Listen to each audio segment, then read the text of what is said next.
roh dia. Haji nan. Long tama aja. Assalamualaikum. Dia nak bagus ni.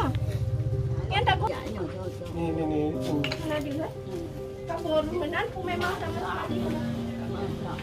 Di kaki aja.